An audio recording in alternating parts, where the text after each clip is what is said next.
This is Italy, a country rich in history, art, and culture, nicknamed the beautiful country for its cities that welcome millions of tourists every year, and the homeland of the Dolce Vita, a cinematic lifestyle that used to distinguish Italians worldwide after the Second World War. But something has changed. What is happening to the Italian economy? Slowly, the spotlights are fading, and the country is succumbing to significant economic challenges that are putting immense pressure on the Italian people and paralyzing institutions and their representatives. Let's start by understanding better what the current state of the Italian economy is and how the economic fabric of the peninsula is composed. Italy is the 8th largest economy in the world in terms of nominal GDP and the 3rd largest economy in Europe, after Germany and France. The Italian economic landscape, like that of all developed countries, relies on the services sector, which accounts for 73% of the GDP, with an industrial sector weighing in at 23%. The industrial sector is based on mechanical, automotive, and food industries, while the services sector is built on wholesale and retail trade and tourism. The significant weight of trade in the Italian economy is also due to the prominent role that Italy plays in global trade. In fact, it is one of the most active countries in international trade, ranking 6th globally for exports and 8th for imports. For exports, machinery, automobiles, and pharmaceutical products are predominantly exported, showcasing Italy's excellence worldwide. Meanwhile, among the imported products, imports of raw mineral materials from abroad are particularly relevant, mostly used to meet Italy's energy needs. This is significant both in terms of its size, accounting for 15% of imports, amounting to almost 100 billion euros annually, and the concerning lack of energy autonomy. The trade balance in 2023 remains positive, hovering around 4 billion euros, and has generally been positive in recent years. In addition, the Italian economy boasts excellences and leading companies in its sectors. Just think of the fashion or automotive industry, where Italian brands are known worldwide as great examples of luxury and style. Up to this point, one would not think of a country in difficulty, a highly specialized economy among the best in the world in certain sectors, very active commercially with recurring trade surpluses. However, the Italian dilemma revolves around other figures. Before delving into Italy's most significant issue, in recent years, we invite you to subscribe to the Vision Economy channel and give the video a like to stay updated on the main trends in the economic world. The most significant issue for all Italian governments in the last 20 years has indeed been dealing with an enormous public debt, one of the largest in the world.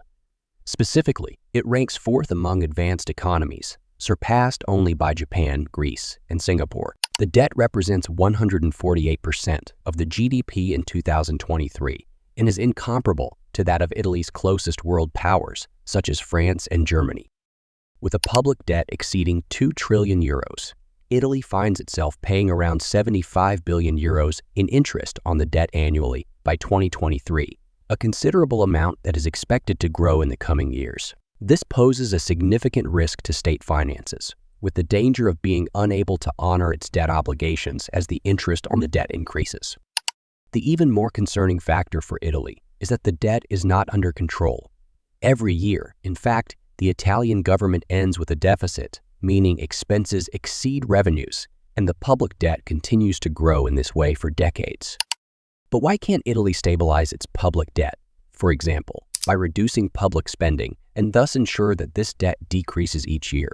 Observing the main expenditure items of the Italian public budget, we note that the primary expense item is related to social protection, specifically over 23% of the total. These are all the contributions provided by the state to safeguard society through welfare instruments, such as pensions, subsidies for the unemployed, and the low-income population.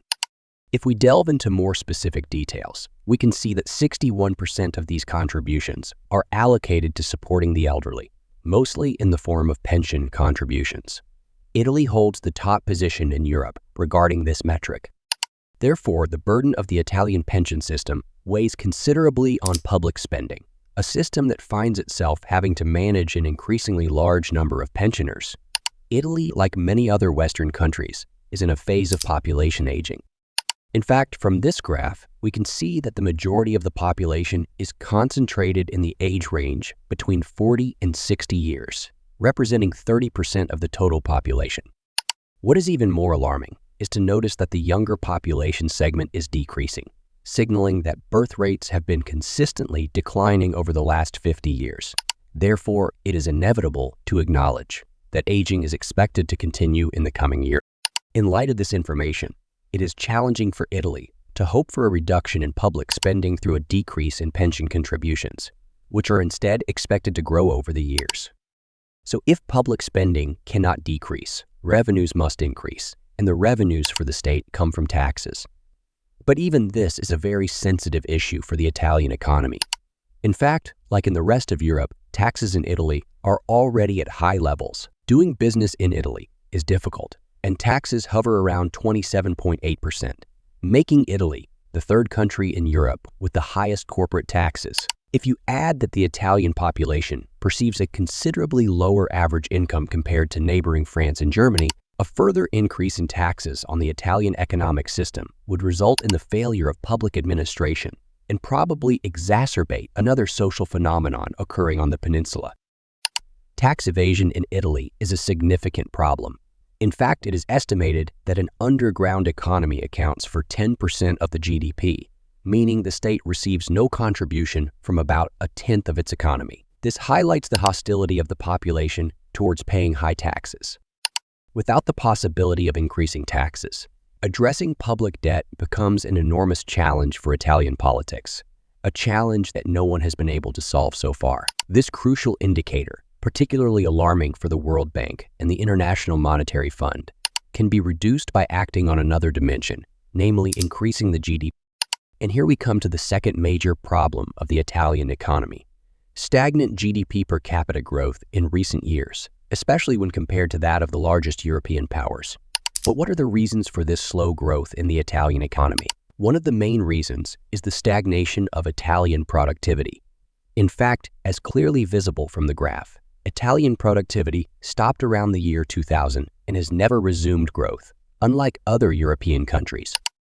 There are several reasons why productivity has experienced such a significant halt, and we can find explanations in the level of education among Italians, investments in research and development, and the contraction of the Italian labor market. Regarding the education of the population, a high level of education is directly correlated to the increase in skills in the labor market, thus boosting productivity. In 2023, Italy records the lowest rate of people aged between 25 and 64 with tertiary education in Europe. Only 20% of the population has received university-level education. This leads to the inability of the Italian workforce to compete with other European powers.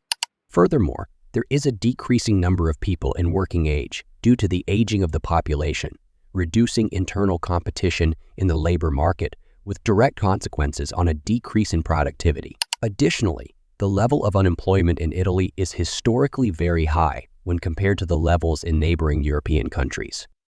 Another significant factor is the rate of investments in research and development spent in Italy each year.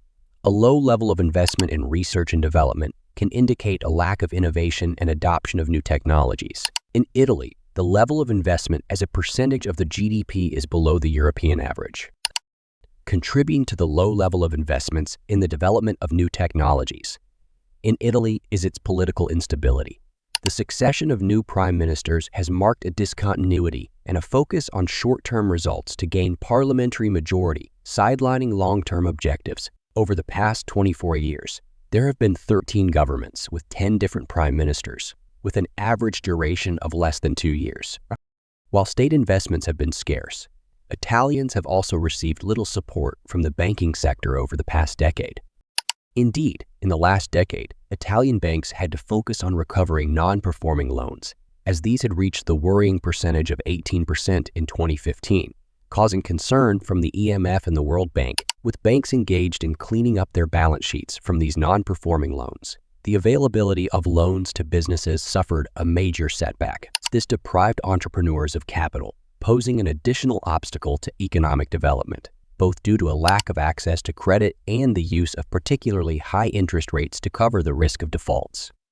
As a result, Italy faces a very uncertain future in which its main problems are intertwined, creating many headaches for leadership tasked with addressing these challenges to try to improve the fortunes of a country known for both excellence and inefficiencies. Italy is obligated to solve the problem of public debt and pursue the path of reducing debt, as there is a significant risk of being overwhelmed by the burdens of debt.